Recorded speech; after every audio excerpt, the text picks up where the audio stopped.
L'Europe traverse aujourd'hui l'un des tournants militaires les plus sérieux depuis plusieurs décennies.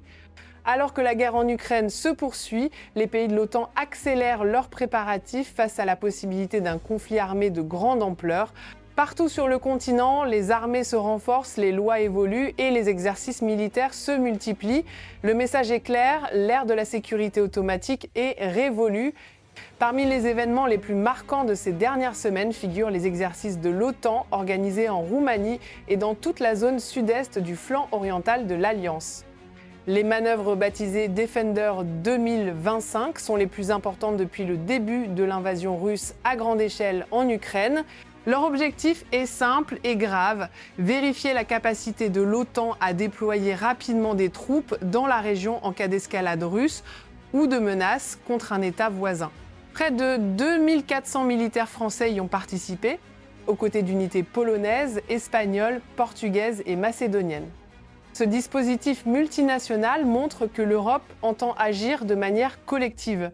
Les responsables de l'OTAN soulignent le caractère strictement défensif de ces exercices, mais leur ampleur parle d'elle-même. L'Alliance se prépare désormais à des scénarios que l'on jugeait encore impossibles il y a quelques années.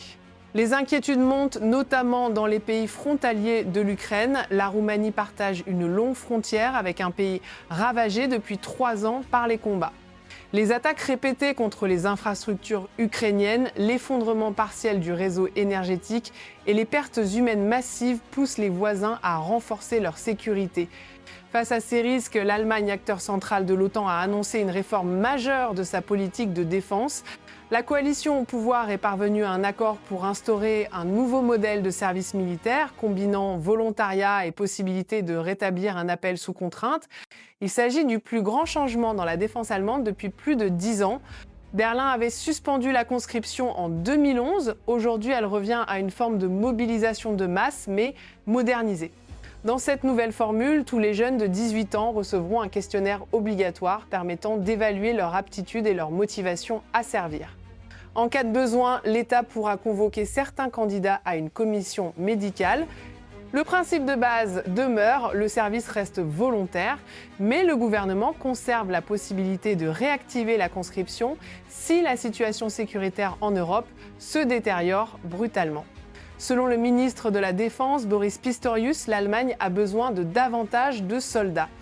L'objectif est d'augmenter les effectifs de la Bundeswehr de 180 000 à 260 000 personnels, un changement d'échelle qui nécessite une transformation profonde. Pour attirer des volontaires, Berlin propose une rémunération améliorée, des aides pour passer le permis de conduire et de nouvelles primes destinées aux réservistes. Le gouvernement veut faire du service militaire non plus une obligation, mais une opportunité attrayante. Lors d'une visite sur la base aérienne de Gelsenkirchen, le secrétaire général de l'OTAN, Mark Rutte, a salué la réforme allemande. Selon lui, l'Europe doit moderniser ses forces, les rendre plus mobiles, plus nombreuses et technologiquement avancées. Sur cette même base se trouvent les avions de surveillance radar de l'OTAN. Ce sont nos yeux et nos oreilles, a rappelé Rutte, tout en soulignant qu'ils doivent être remplacés rapidement par une flotte moderne. L'OTAN veut accélérer cette transition. Pendant des années, de nombreux pays européens ont sous-investi dans leur défense. Mais depuis 2022, les budgets ont explosé et la plupart des États membres respectent désormais l'objectif de 2% du PIB. L'Allemagne, autrefois critiquée pour son manque d'engagement, est devenue l'un des moteurs de cette remontée en puissance. Les investissements militaires atteignent des niveaux inédits depuis la guerre froide. Et Berlin n'est pas seul, la Pologne élargit sa conscription, la France renforce sa réserve opérationnelle, la Suède a réintroduit le service obligatoire, l'Estonie et la Finlande développent leurs forces territoriales, l'Europe entière repense sa défense. Pour de nombreux experts, il s'agit d'un changement civilisationnel. Après 30 ans de paix relative, le continent se prépare de nouveau à un conflit majeur. En parallèle, les États-Unis intensifient leur soutien à l'Ukraine et aux membres de l'OTAN. Washington considère la menace russe comme durable et appelle l'Europe à agir sans tarder. Washington considère, le secrétaire d'État américain Marco Rubio a affirmé que les frappes russes contre le réseau énergétique ukrainien visaient à démoraliser la population et à déstabiliser le pays. Il insiste, les infrastructures vitales doivent être protégées. Eh bien, selon lui, l'Ukraine subit des pertes considérables et nécessite davantage de systèmes de défense aérienne, ainsi qu'une assistance technique pour sécuriser ses sites stratégiques. Les États-Unis travaillent avec les pays européens à la mise en place d'un système intégré de protection aérienne, similaire à celui déployé pour les alliés de l'OTAN. Rubio rappelle que l'Amérique est prête à intensifier ses livraisons, mais que l'Europe doit également renforcer ses capacités. On ne peut pas défendre un continent à distance, prévient-il. Russe comme durable et appelle l'Europe à agir sans tarder. Malgré les tensions, des contacts diplomatiques entre Washington et Moscou subsistent. Mais, selon Rubio, aucune rencontre au sommet ne doit avoir lieu sans résultat concret. Pour l'instant, toute avancée politique semble improbable. Moscou poursuit ses opérations, Kiev réclame la restitution de ses territoires et la situation reste bloquée. Les experts militaires jugent toutefois que la probabilité d'une attaque directe de la Russie contre l'OTAN demeure faible. Le vrai danger réside ailleurs, cyberattaques, provocations hybrides, pression sur les États voisins. C'est précisément ce risque qui pousse l'Europe à se préparer. Les débats qui semblaient tabous il y a encore un an, conscription, budget militaire, production d'armement, sont désormais largement acceptés dans la sphère politique. L'OTAN reconnaît que le temps est un facteur critique. Renforcer les capacités, moderniser les avions, créer de nouvelles brigades, développer les stocks et former les réservistes, tout cela prendra des années.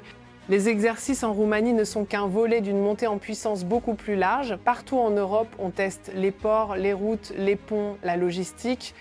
C'est un stress test grandeur nature. La Roumanie et la Bulgarie occupent un rôle particulier. Situées en première ligne du flanc sud-est, elles modernisent leurs infrastructures, leurs dépôts et leurs bases aériennes. La France, très active dans la région, a renforcé sa présence militaire. Paris l'a affirmé, si la situation se dégrade, la contribution française pourrait être augmentée. Politique. Pour les spectateurs français, il est important de comprendre que cette mobilisation n'est pas ponctuelle. Elle s'inscrit dans une stratégie de long terme, adapter la défense française et européenne à un environnement beaucoup plus dangereux. L'industrie de l'armement est elle aussi en pleine hausse de cadence. Les usines tournent sur des rythmes élevés en Allemagne, en France et en Pologne. La production de munitions et de véhicules blindés est en forte croissance. La Commission européenne étudie même l'idée d'un marché européen de la défense plus intégré, destiné à mutualiser les capacités industrielles. Toutefois, les dirigeants européens savent qu'une course aux armements infinis serait insoutenable. La diplomatie reste nécessaire, même si un accord politique semble pour l'instant hors de portée. L'Europe se prépare donc au pire scénario et le fait désormais ouvertement. Les investissements, les réformes et les déclarations publiques indiquent que le continent entre dans une nouvelle ère stratégique. Aucun pays européen ne souhaite la guerre avec la Russie. Mais plus personne ne peut ignorer que le risque existe. L'Europe renforce sa défense non par choix idéologique, mais par nécessité. Le continent habitué à la stabilité doit désormais réfléchir en termes de mobilisation, de résilience et de dissuasion. Il en va de sa sécurité à long terme. L'Europe se réveille dans une nouvelle réalité. Et la question essentielle est la suivante.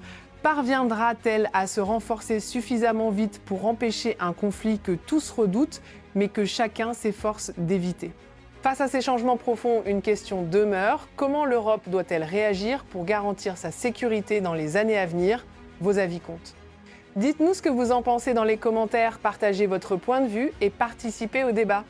Si ce type d'analyse vous intéresse, abonnez-vous à la chaîne et activez les notifications pour ne rien manquer de nos prochaines vidéos. Merci de votre soutien.